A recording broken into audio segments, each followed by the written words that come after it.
My name is Siphiwe Dlomo. I'm the founder and the chairman of Hala Group, that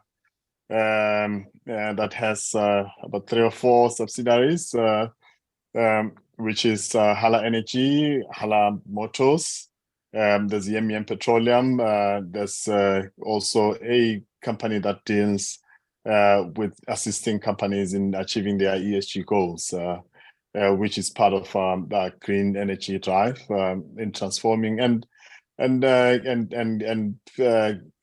making the world a better place to live in. You know, everyone is going green now, and I think it's upon us that we participate in that.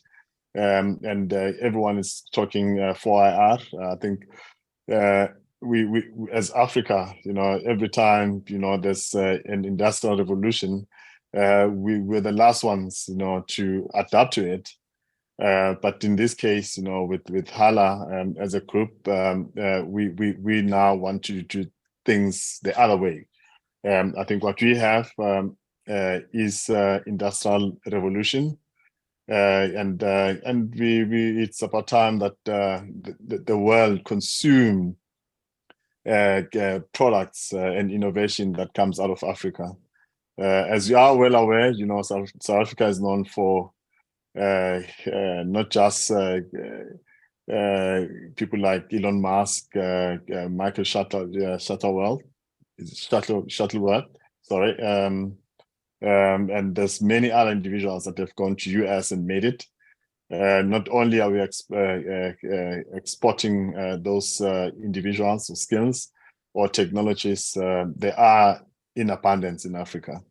And I think Hala has taken a pause to make sure that happens, and it becomes a seamless transition in terms of by getting a buy-in from the diaspora, because that's where it should begin, and start consuming and believing that we also are capable of producing quality. We also are innovative to a world-class standard.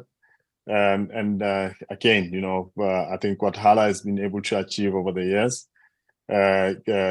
is the next industrial revolution. I think I'll pause it there for now. Diversified Game. Learn how to start, run, and sustain your business. Hey, it's Kellen, and today on Diversified Game, I'm only referring to this young man.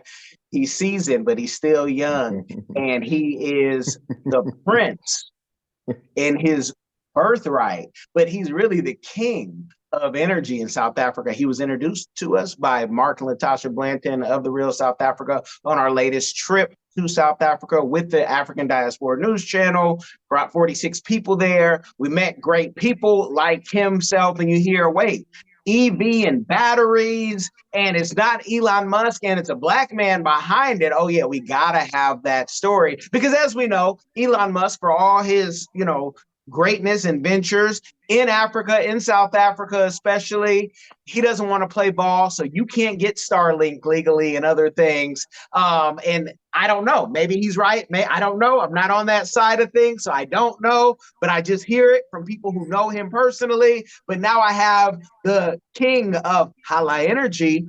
Bruv, welcome to the show. How are you doing today? Well, thank you. I feel welcomed. That was a warm intro.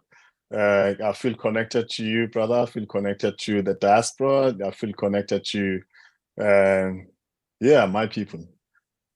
Can you tell the people just a quick background? Because when people think EV, they think, well, one, you have to have some serious venture capital.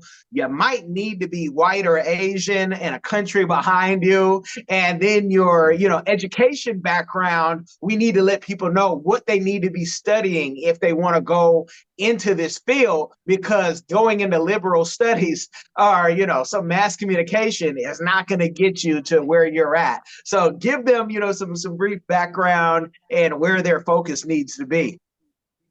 Yeah, it happened by chance. To be quite honest, my background is finance. I did my accounting through tertiary, and later in life, I fell in love with engineering and primarily electrical engineering.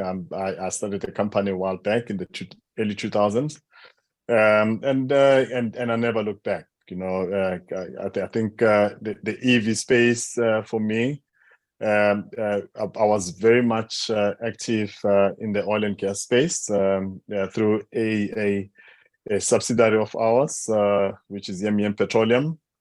We were very much entrenched long before the forecast to the climate change, conforming to what everyone is doing in the world, in going green.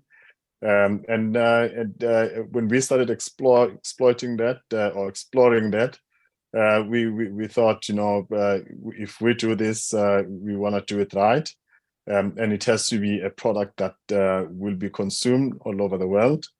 It has to meet all the standards, the world standards.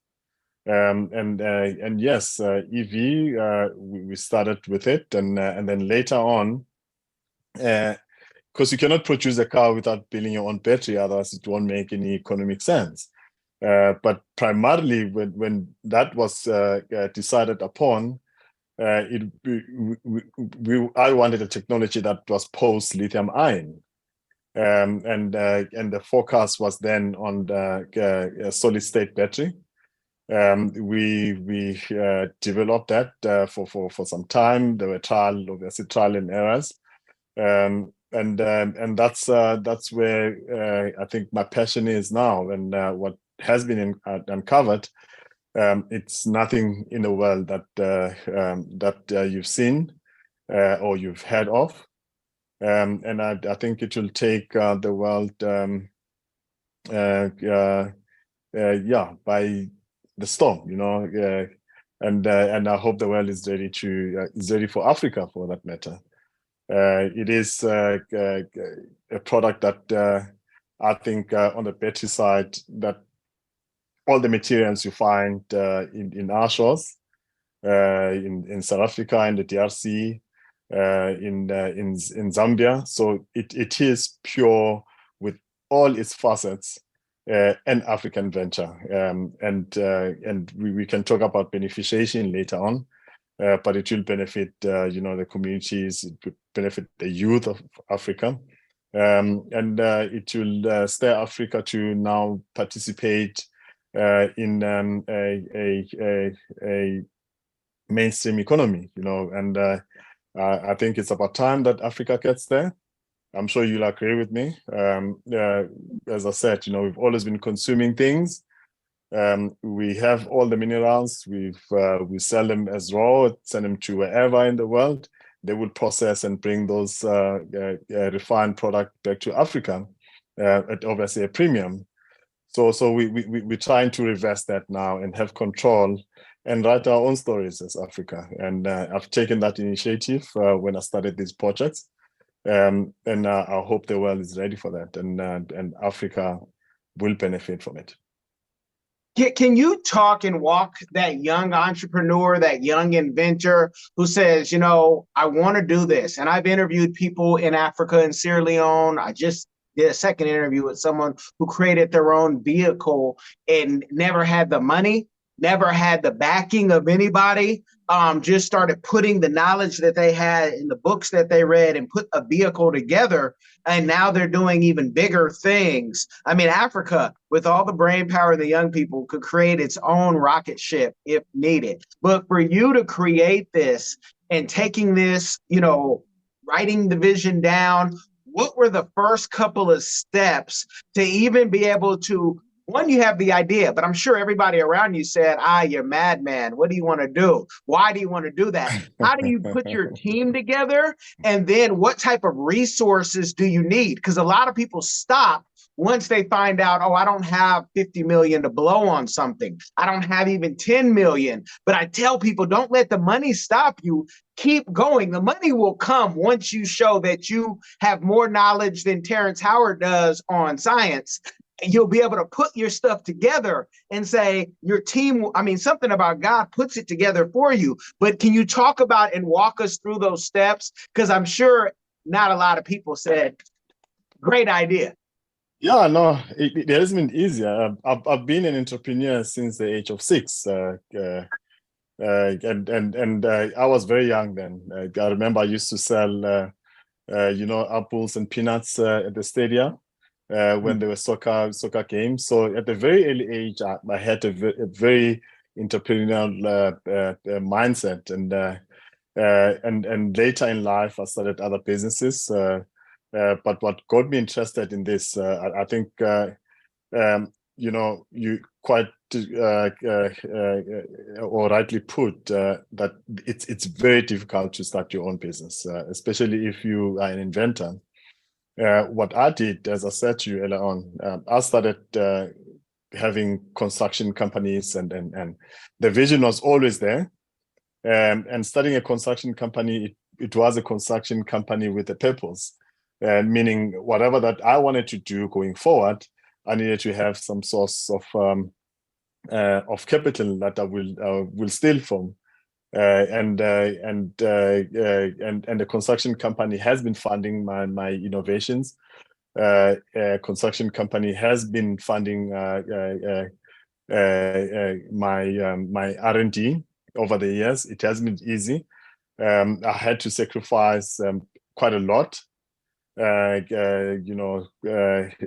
Luxury, doing things that my friends and owning things that my friends had. I had to sacrifice and put that aside in pursuit of this vision.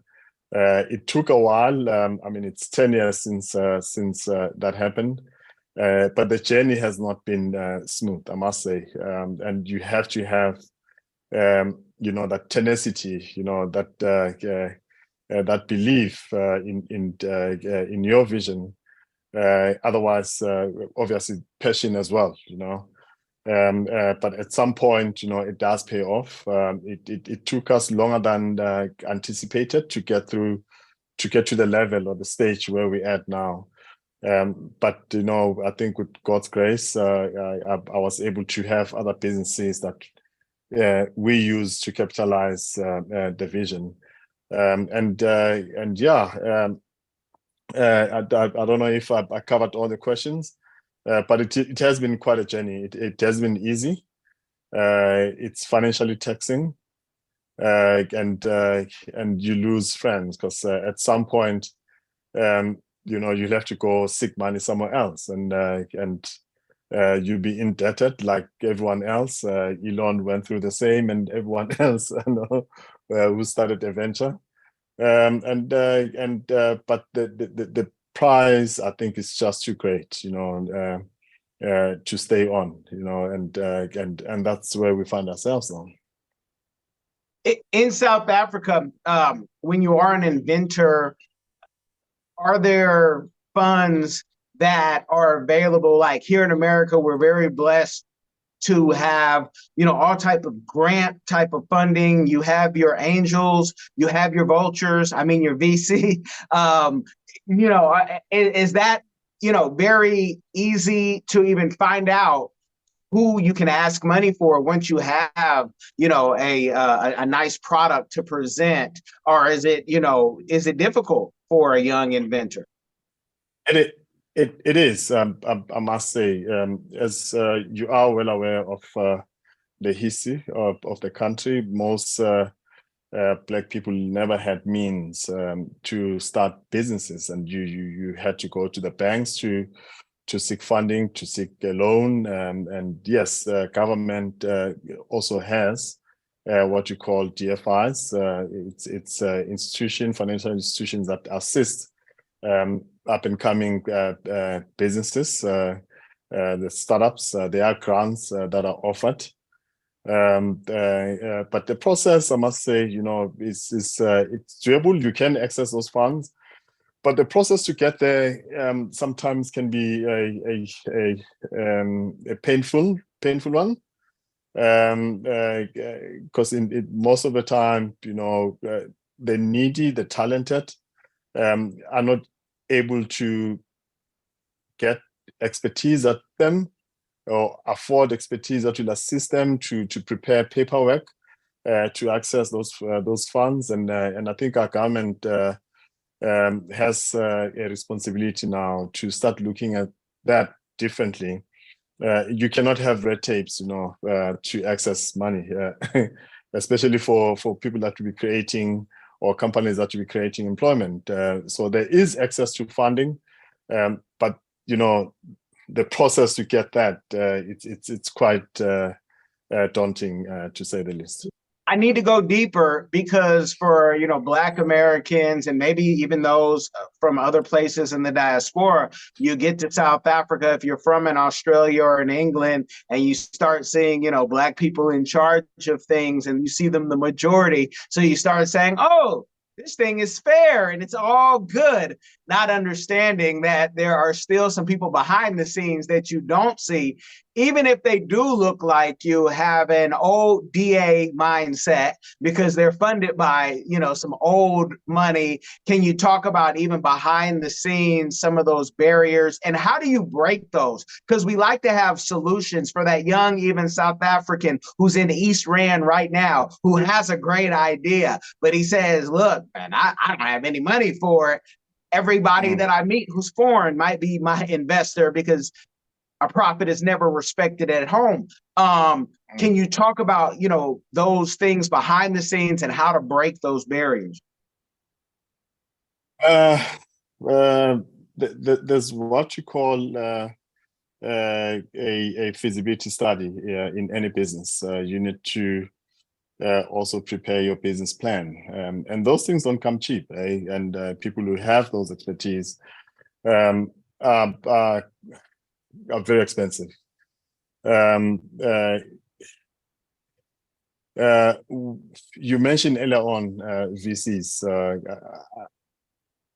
I don't know if as a startup, I'll take now in my case, as a startup, you get to a position where when you're looking for a VC, you've put in a lot of work, over the years, and you get to a point you now want to commercialize, and you go out and look for a VC, and in most cases, because they say cash is king, you basically they take away your project, and they get control, and you only left with whatever little that you get left with.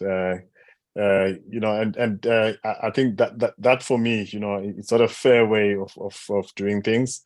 I think that's why there was a try from my side to make sure that I don't fall into the same trap. Where I take my time in building the business, I take my time in doing other projects to subsidize and capitalize on these projects, on these ventures, which is the EV and the battery space.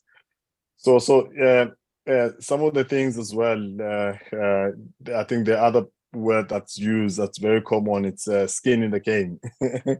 And you're getting funding, and you want X, and they say you have to put in 20%.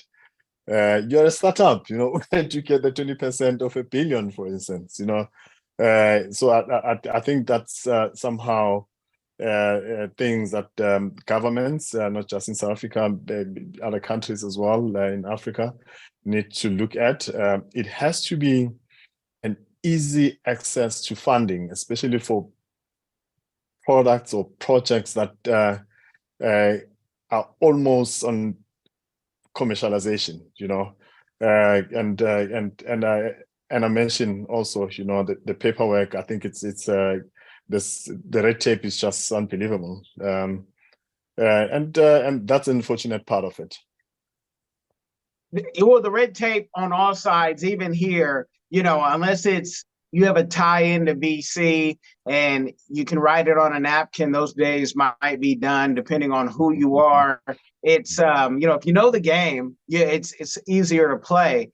But going through the red tape, what we have found in the alternative, vehicle space, even in the 70s, I think it was, they had this, or 80s, they had this solar powered car in California, but the government killed it.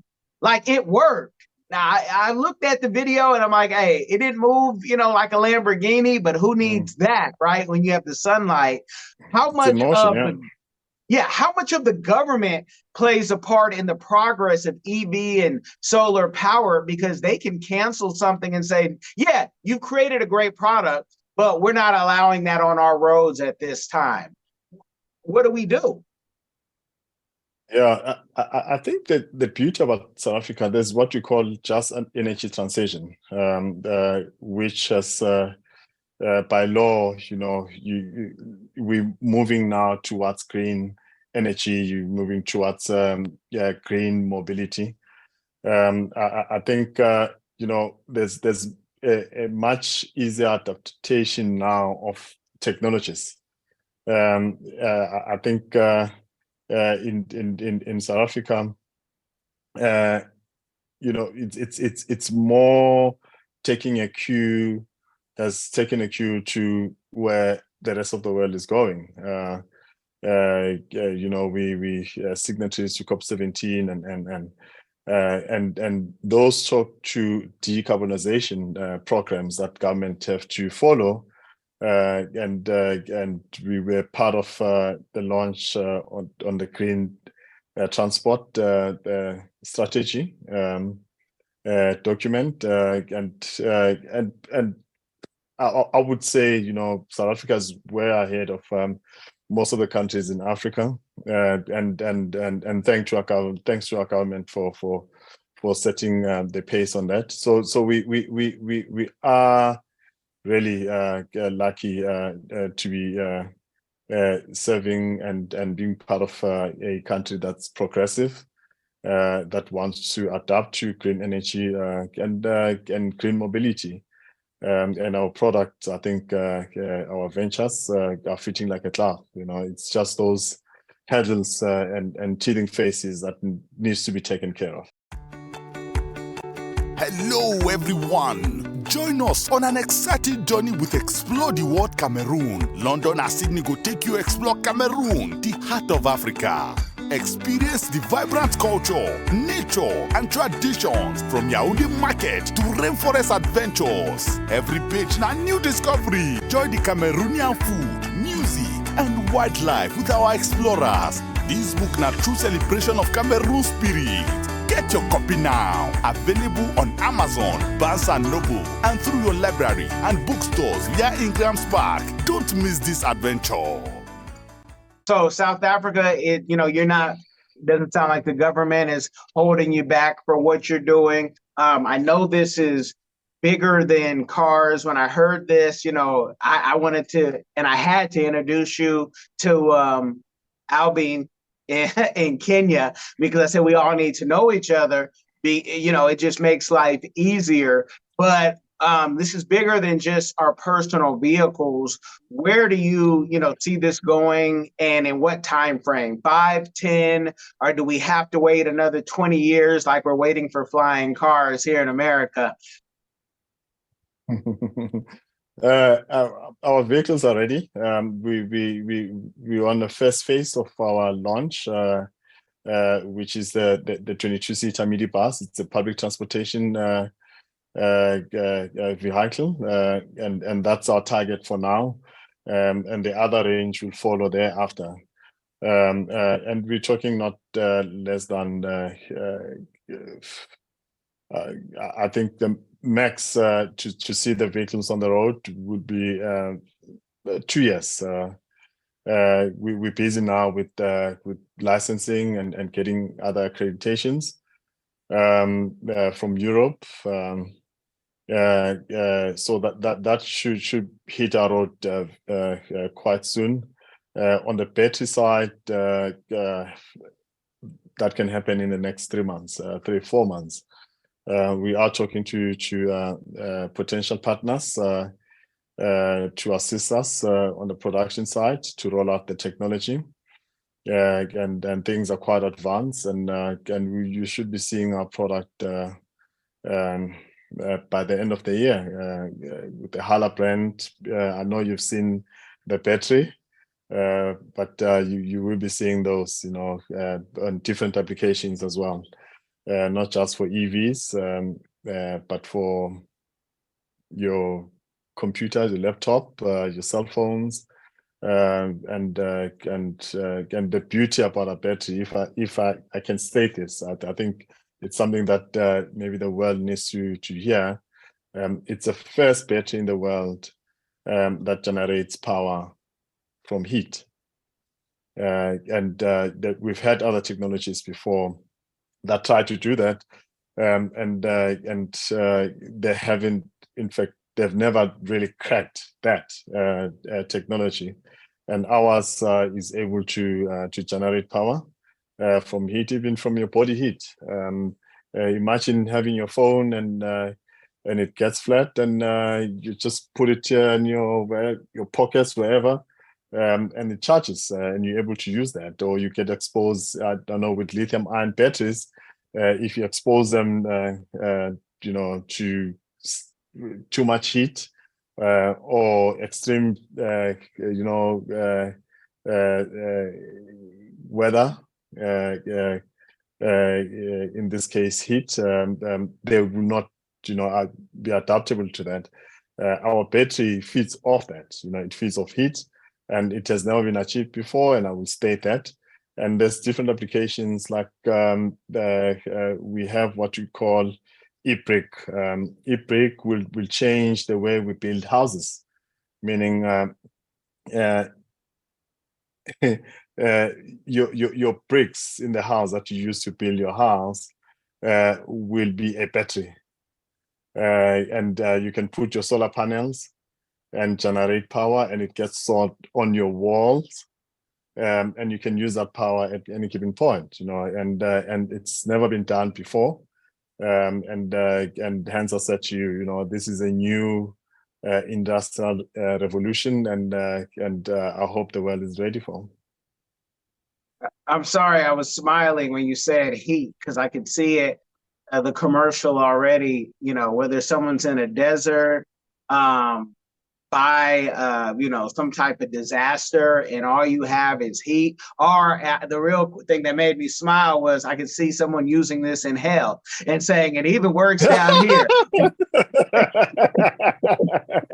we can take up to 90 degrees heat, and yeah, that's a space that we're playing at now. And I can talk about other things later too, which will assist. I mean, we now in the world of AI. Imagine a robot that can work or do its function non-stop, using our battery. The opportunities and the applications are just massive to even comprehend. So those are opportunities that we're presenting, not just to South Africa, with job creation, with making sure that our graduates, become part of this journey, and we take it to the next level. Now, with the cars, and we're talking batteries, but how have you intertwined yet with the AI? Because it seems like, let's just say in 5 years, more people will have an option to have the automatic cars that we used to see in the sci-fi movies. And people say, okay, I can drive. People are never satisfied. So hey, thank you for helping me with my battery and gas issue, but I really don't want to drive, or I want to program. And of course, I talk about flying cars because here in South Florida, they've already shown us what they're going to look like, at least in Palm Beach County, as far as they know. But where does this technology in AI come hand to hand? Does that make you merge with another company? Or are you guys also going to handle that part? No, we're not in a space of building robotic stuff, which will talk to your self-driving applications. I think we'll leave that to the experts. We're in a business of providing energy. You know, it's just that in Africa there's a 5G issue that needs to be resolved. You know, you have to have the infrastructure in place to make sure that you have your self-driving vehicles, for instance, out there. And with flying cars, the capability is there. But let's take baby steps. We will introduce other other innovations as we go along. I think for now the primary focus is on the public transportation, because we think Africa needs that.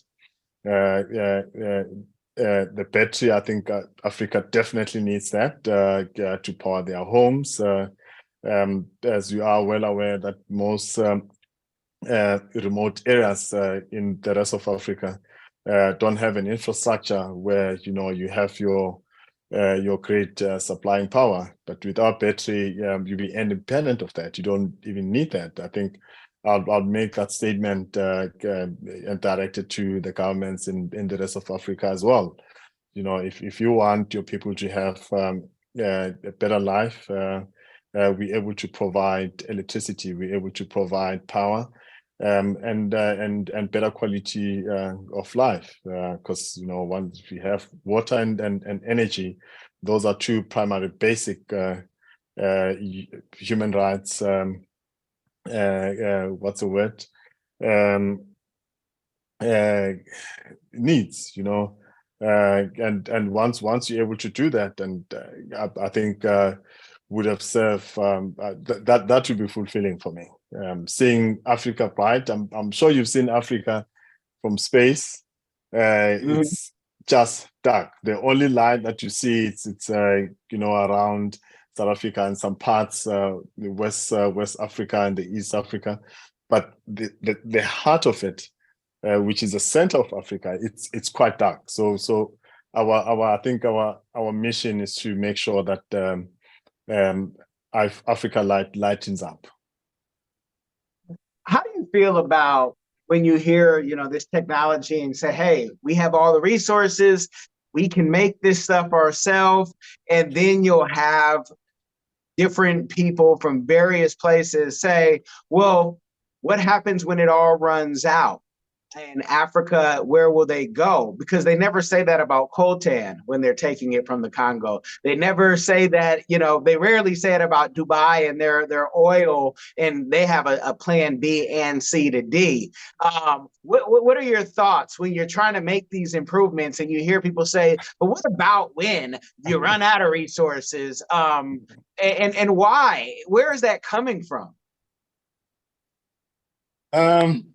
Africa is rich, Mr. Coleman. I think the resources that we have underneath this continent it's just unbelievable. I think the reason why everyone comes to Africa for exploration, it's because they know what Africa possesses. We have that in abundance. I think I'll make a statement about my battery. The materials that we will be using is abundantly available materials, and we'll never run short of. I think it's a silly statement that what if it runs out? I think let's cross that bridge when you get to it. I think Saudi is Saudi today because of, you know, the oil that was discovered from them. And let's develop Africa. There will be, I know there's quite a lot that has not been explored in our shores. We're talking now oceans economy. I think in terms of sustaining Africa going forward, it's a no-brainer. We have everything here. So can we get 400 years in developing Africa? And yeah. Hopefully, because it's usually somebody inside the community saying something like that, you know, I don't know if they're paid to say questions like these, but, you know, since you said this is a world, you know, product, is there going to be anytime soon? And if so, how do people tap in to like a franchise model where they say, look, in New Jersey, I want to sell your product? Is that, you know, something that will happen? Because it's really cool how you have like the battery below the car, and you can put this on any car, if I remember correctly. You know, you can put it on and it's almost like you're playing with toys. But will there be a franchise model? What will that process look like? How many millions will you need to get in on that? Because I could see people saying, yo, I can hook up your car right now. You don't need gas anymore. I got you in the back. And Black folks love the hookup globally. We'll get to that. I think I'll be very cautious in responding to that, Mr. Coleman. We'll get to that, but at some point, yes, we're going IPO. But for now, let's get the product out there. Let's get a buy-in from our people. Let them see that it works. And I think once we've achieved that, we will then look into, with EV, obviously there'll be dealerships across, and not just in Africa. We want to open dealerships all over the world. With the battery manufacturing, we will be licensing as well. We'll have license all over the world, whatever country that is interested. And we will make that call, because that's a commercial discussion,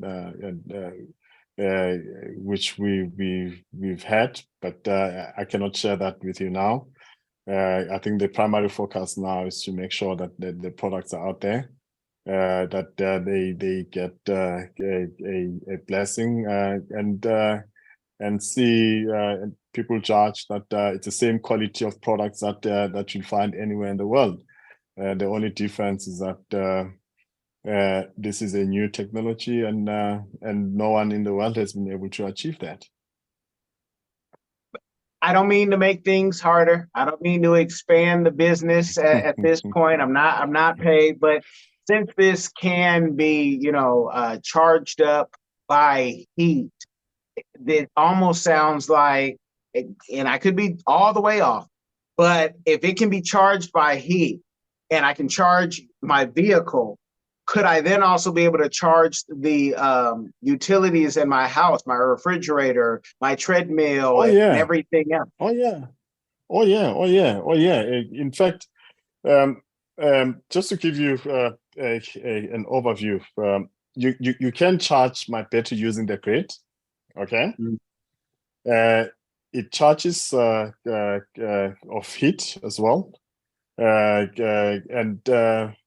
and you can use your solar panels as well. I'm sure you saw our vehicles; they have a solar panel on the roof. So there'll be multiple sources to make your vehicle mobile. As you drive, the car generates heat, which then powers a battery. if that makes sense. No, it makes sense. I'm sure you understand where I'm trying to get at. And that's the part where I'm like, at least in America, thinking with the American mind, the lobbyists are always like, well, how do we get our money if you're going to disrupt everything that we do? And I'm sure that's a global thing. So it's like, now are you going to be taxed more? And these are questions I know you probably can't answer yet because we don't know yet. But are you going to be taxed more because you have one of these cars, you know? And you know how America works. Hold on. We don't have a trade agreement with you. Oh, yeah, you're about to get hit over the head. So unless you come make it in Mexico, ask China, right? Unless you come make it on this side, we're not going to make it easy to get one of those cars or one of those Katanka cars from Ghana. It's dang near impossible. I've tried many a times to get one here. You can't get it at this moment. Hey, what's going on, fam? This is Jay Cameron inviting you to join us in Ethiopia next March 2025. And this is going to be an iconic trip that you don't want to miss, a trip of a lifetime. We're going to be visiting Addis Ababa, Gondor, Lalibela. You'll have a chance to taste the amazing Ethiopian food. You'll also have a chance to visit the Rastafarian community. You'll get the history, you'll get the fashion, you'll have an opportunity to shop. It's going to be a trip, an experience of a lifetime. So make sure you sign up to join us in Ethiopia, March 2025. We'll make it easy for America to make that call. We'll have presence everywhere in the world. If there's an operation in the US and some of production is made there, I'm sure the government will be happy to see us creating job opportunities and creating opportunities for entrepreneurs as well. I think the drive in any government, in any country, much as they protect their own, it's to open the market as much as possible. If a foreign country comes to invest, or a foreign business comes to invest in your country, rather, you obviously you will have conditions to protect the local guys. But at the same time, the bigger picture here is that there's job creation, there's contribution to your GDP and so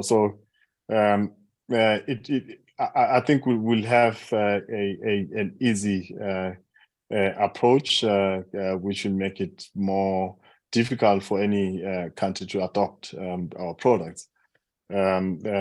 I mean, we've seen this with all sorts of products from other countries, which I would not mention.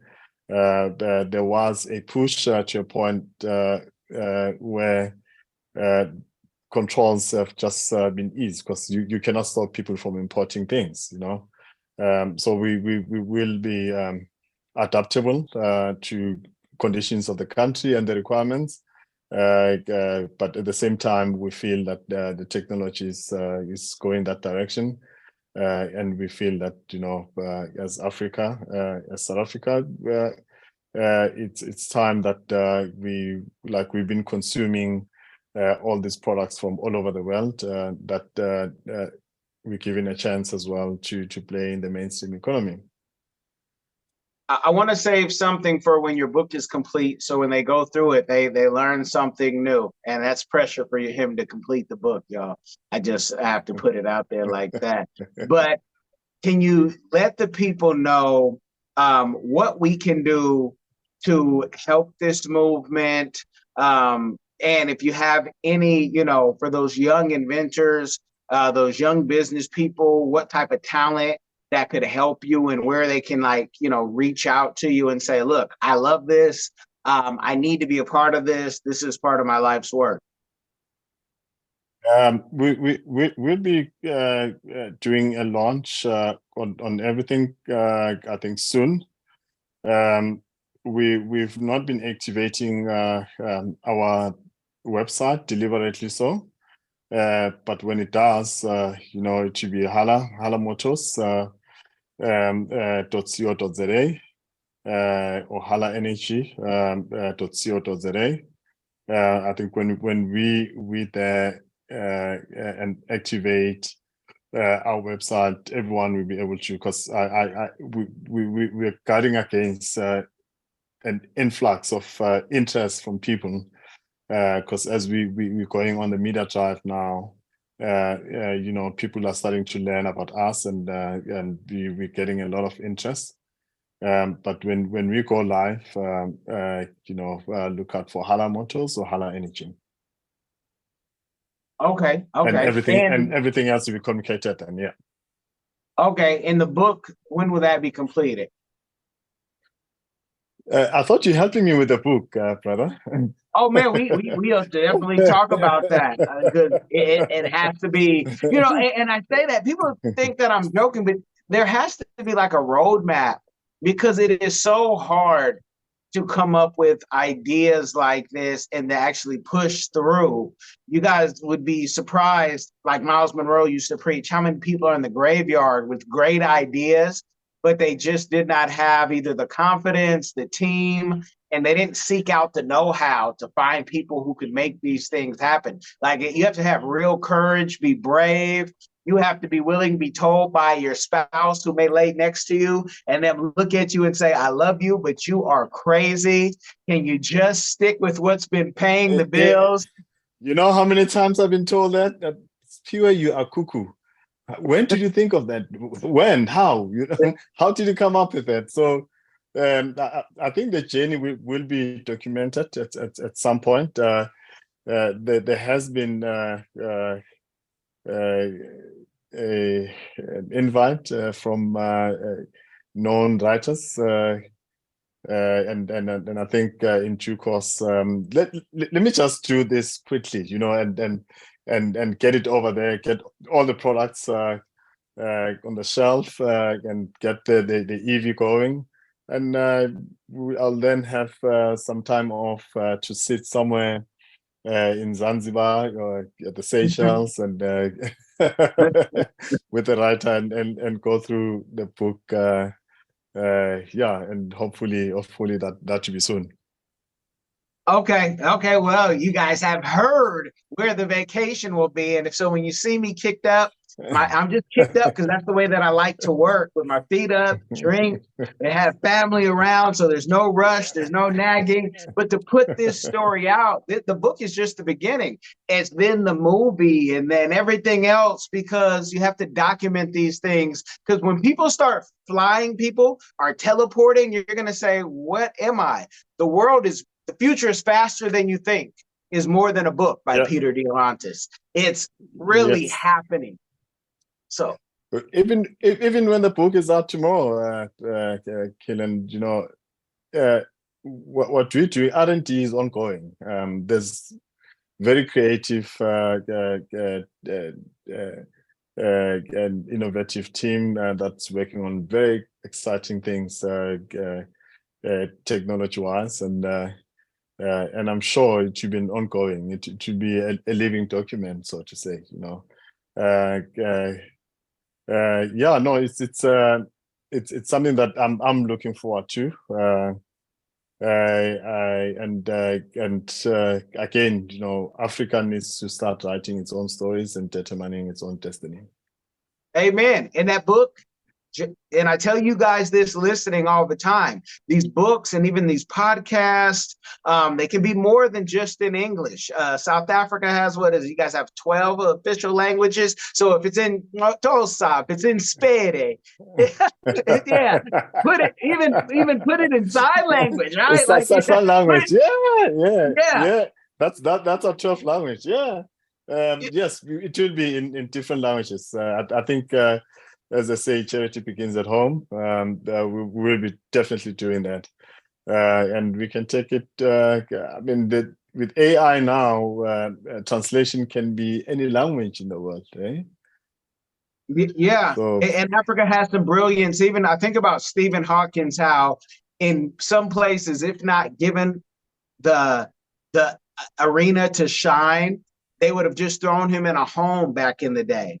And for whatever you think about his theories and his contradictions of his theories at times, but that's how genius sometimes works. I have an idea, and sometimes, I've proven that idea is trash. But that person had an idea that you didn't have while you're sitting down on the couch. So we want to get you off the couch. We want to get you in the game.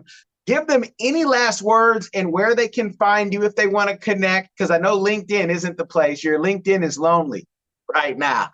LinkedIn needs some love, but that might be intentional. It's intentional. I will share with you the email address of one of our executives, who will then direct whatever inquiries to relevant people. It's Cindy.Smith at halamotors.co.za. You guys have got to get ZA in America. Sorry. No, I'll have the links in the description, and people know if they ever need to get a hold. This is why we do these podcasts, because it documents, it allows me to say, hey, I know someone who's doing this in this country and that country, or even the investors who are open for these type of investments, because there's some investors who they'll never know who they are, and they'll tell you, I'm looking for one thing, Kellen. And when you have that one thing, you bring it to me. And then, we can all, enjoy in the fruits. And these people have money that it's not even about the money. It's more about their legacy than anything. And it's beautiful to be able to work like that. But if you guys need this help, I'm cutting it short because we could go all day. But I just wanted to give you a glimpse of this. And if you haven't caught the interview on the African diaspora, check it out too, because it's out there. It was actually in person when we were all enjoying in South Africa. Oh, how I miss you, South Africa. Somebody send me the contract so I can fly whenever I want to Africa, so I can stay with my family. I'll buy a home. It's not a problem. I just need to have that type of, money's coming in. So my bruh, I thank you for coming. I thank the audience. Make sure you guys, comment all day, like it. But more importantly, if you do nothing else, share this game with somebody. It will change their life. Be blessed, y'all. Are you tired of the violence, tired of the injustice, police brutality, rampant discrimination, lack of gun control in this failed bio-socioeconomic experiment called America? Or maybe you need a break from the relentless grind and want to regain control of your destiny, your wealth, your health, and your purpose. DiversifiedGame.com has the right course for you. Prepare for my first trip to Africa. Looking to reconnect with your roots, start a new business, or just a fresh start. Africa, aka the motherland, is waiting. Don't let the Chinese and the Mzungus have the fun and also take over the motherland. From Cairo to Mombasa, from Dakar to Cape Town, Africa has something for everyone, from business opportunities to the most amazing people, safety, leisure, and landscapes. The opportunities abound. It is time for the diaspora to reconnect with their roots. Time to reconnect with the birthplace of humanity. Africa is the last frontier. Get your head in the game and reclaim your legacy. The writing is on the wall. Babylon is falling. Give up the stress, grind, and violence inflicted on our people on this continent and prepare for a journey of restoration and joy by connecting with the land of your ancestors. Check out our new course and kick off your adventure at diversifiedgame.com.